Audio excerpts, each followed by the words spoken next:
It has swords, sorcery, technology, high-heeled boots, and honestly, more glamour than you can handle. More glamour than most people can handle. It's not personal. I mean, there were flying horses and porn mustaches and a witch who played it all for comedy. It was the best part of 1985.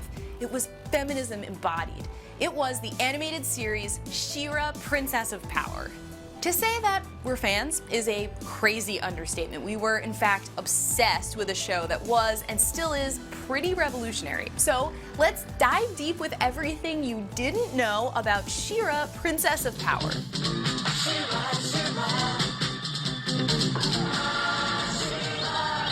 Given. He-Man and the Masters of the Universe was the toy line that everyone wanted in the early 80s. It was a successful TV show, it had a sprawling and interesting mythology, and by 1984, the 2-year-old property had already made nearly $250 million, which in 1984 was, you know, a lot. Inflation hasn't done that much anyway. Naturally, Filmation, the animation studio behind He-Man, wanted to expand on the success by creating a spin-off overtly targeted toward girls the way He-Man was towards boys, which, let's be real, was not a dumb idea given He-Man was printing money. But more solid backup was the fact that 20 to 30% of the He-Man audience was actually female.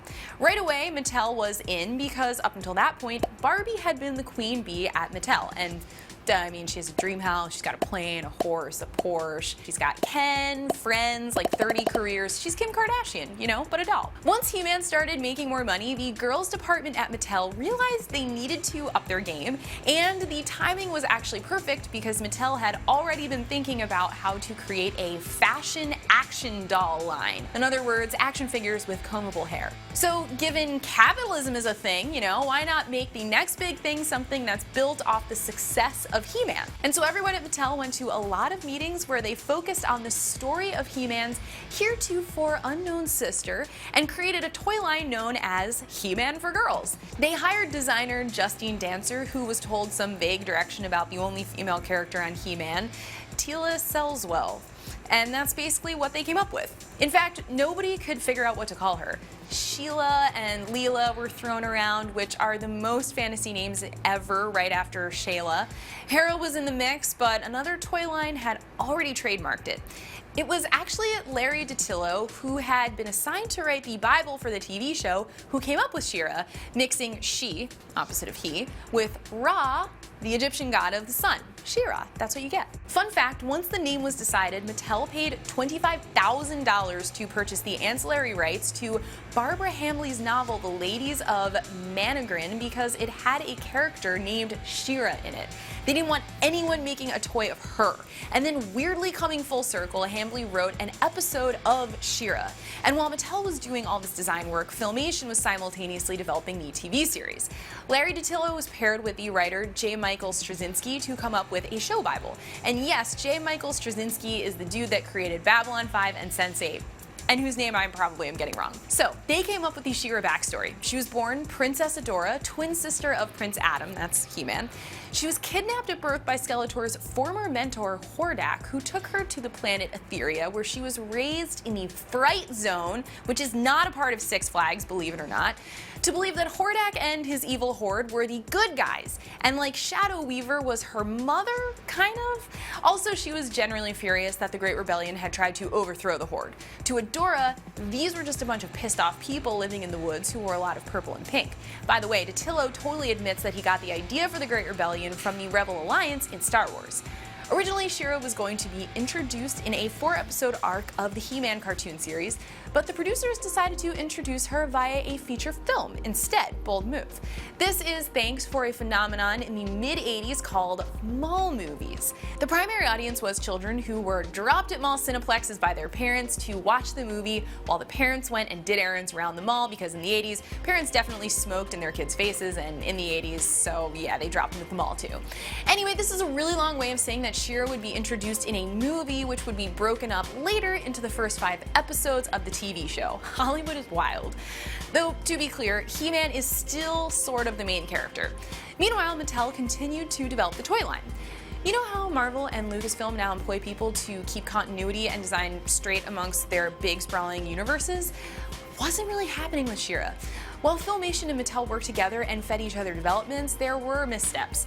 Like, kind of a lot. For example, She-Ra originally had a mask, but it didn't test well, so the show cut it, but the toy line had She-Ra wearing a headdress, which could be turned upside down into a mask, and wow, not in the cartoon ever, actually. There are characters in the TV series that look totally different than their toy counterparts. We're looking at you, Castaspella. And there's an action figure that never makes it into the cartoon at all. Double Trouble. Ooh. Her special power was that she had resting bitch face, which meant she could spy on bad guys because they thought she was mean? I don't know, whatever, who cares, she had a great ponytail. The biggest discrepancy came in the bad guys. The toy line and comics were built around the idea that Catra was the main villain, but Hordak's evil Horde originally was conceived as being the big bads for a season 3 of He-Man and the Masters of the Universe, so when She-Ra became a thing, they were shifted into that show, and that's nothing compared to Crystal Castle. In the toy line and mini comics, the Crystal Castle is her main base of operations, but it wasn't even introduced in the TV series until the 21st episode and really isn't in the show that much. Yet She-Ra mentions it in the opening credits of each. Cut to the line from the opening. Defender of the Crystal Castle. And is in the background every time she transforms. It all worked out though. She-Ra made her debut in the feature film The Secret of the Sword on March 22nd, 1985. In it, He-Man is sent to Etheria by the Sorceress, where he's captured by the evil Horde. Adora realizes she's his sister and becomes She-Ra and saves him. Then she defects and joins the Great Rebellion.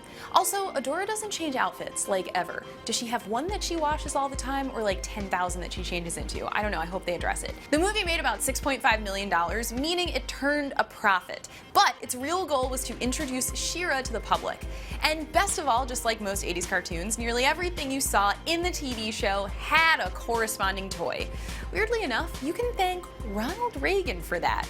Reagan was all about that free market, so his administration basically ignored the FCC rules that regulated how kids' TV could be used to sell toys. So, yep, cartoons in the 80s could essentially be toy commercials.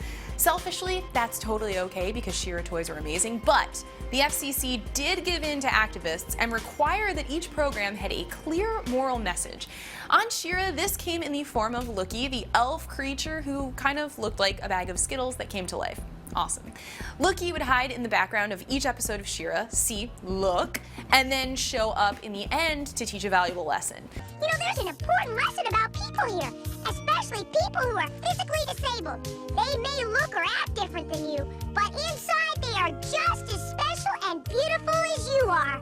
She-Ra was considered a success. First, there was a ton of money to be made from licensing. Ooh, I love money. Costumes, electric toothbrushes, board games, puzzles, coloring books, party decorations, watches, clocks, cameras, you name it, they made it. The toy line made $60 million its first year, which was about $30 million more than He-Man did in his first year, so take that, He-Man. Plus, the figures were posable and were also dolls in the most traditional sense of the word. You could comb their hair and switch up their outfits. There was an entire line of costumes sold separately from the figures that you could dress each of them up in, each of which had 2 separate looks because She-Ra was very fashion forward, and toy stores didn't know where to put the She-Ra line. In the girls' aisle with dolls? In the boys' aisle with other action figures? I mean, she was He-Man's sister after all, so do we put families together or are gender norms more important? I don't know. But it's important to take a beat and recognize that the She-Ra toys paved the way for an entirely new category of toys. Today we have things like Marvel Rising and Monster High and DC Superhero Girls and lots of other lines that combine action and fashion. She-Ra wasn't the first. That honor goes to Galoob's Golden Girl and the Guardians of the Gemstone. Look it up. Seriously, go ahead, look it up, pause the video. The dolls looked like gods that did their makeup in the dark, but She-Ra was the biggest. The TV show was successful, but also had a lot of weirdly sexist restrictions. Children's television at the time was required to use psychologists as consultants to help ensure that the storytelling was not going to be harmful to children. The psychologists on She-Ra told producers that since she was a woman, she shouldn't fight or use her sword aggressively. And if she did use violence of any sort, it must be graceful, like kicks. And it could only be against non-humans, hence why the Horde troopers were robots. Apparently in the 80s, showing a woman fighting, let alone with her fists, would really screw a kid up. But cigarettes? Smoke them away, kids. Smoke them away, that's what you do. Also, She-Ra's skirt always had to remain down, even if she was hanging upside down, because underwear scars kids. We all know that it's true. So essentially, she had a magical sword and a magical skirt. Despite the sexism, the separation of boys and girls toys, all these things that now seem kind of outdated and silly, She-Ra was kind of incredible. For little girls, here was a show where almost the entire cast was female. This was unheard of then. Hell, it's kind of rare now. And the lead was strong, secure, smart, compassionate, funny, and despite all of the restrictions, strong. She wasn't anyone's girlfriend or wife, she was the hero. Equally as big, boys got to see that too. For many, She-Ra was their hero. All good things must come to an end, and unfortunately, She-Ra was no exception. The Masters of the Universe line made $400 million in 1986. And only $7 million in 1987, which is still so much money, but 400 to 7, it's not a good story.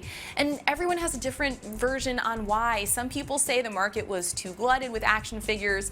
Some felt there were too many Masters figures and that the line had lost track of its two core characters, He-Man and Skeletor. Some blamed She-Ra, claiming that once little boys saw their sisters running around shouting, "For the honor of Greyskull," their chants of "By the power of Greyskull" seemed less special. Also, everyone thinks that that last thing is nonsense.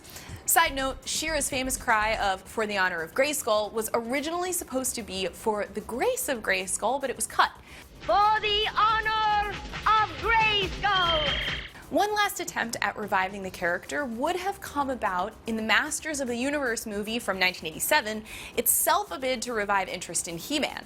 But director Gary Goddard wanted to focus on He-Man solely and cut plans for the character.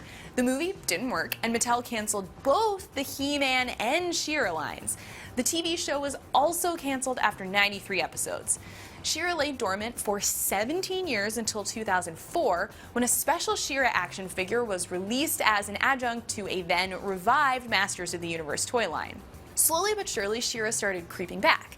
In 2008, Mattel released a new toy line called Masters of the Universe Classics.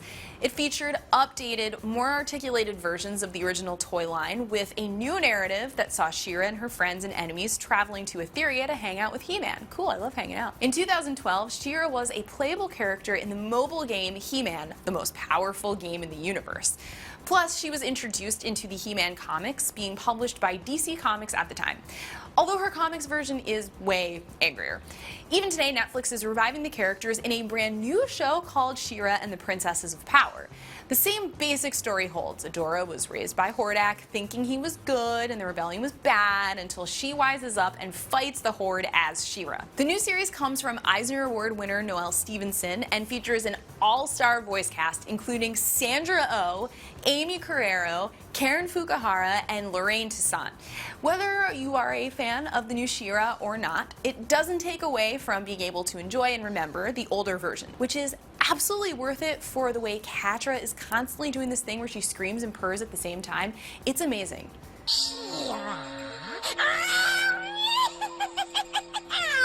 See, that's insane. How did that happen? So there you go. That's a whole horde of stuff about She-Ra, Princess of Power, that we don't think you knew. We will now leave you with perhaps the two most mind-blowing pieces of information thus far. First, the character of Huntara was based on Grace Jones, but the producers were scared Jones would sue them, so they made her purple. And last, but certainly not least, per Erica Scheimer, who voiced Frosta, the epic Power of Love song that was released with Secret of the Sword has been used at many a gay wedding. Thank you, and remember, for the honor of Greyskull.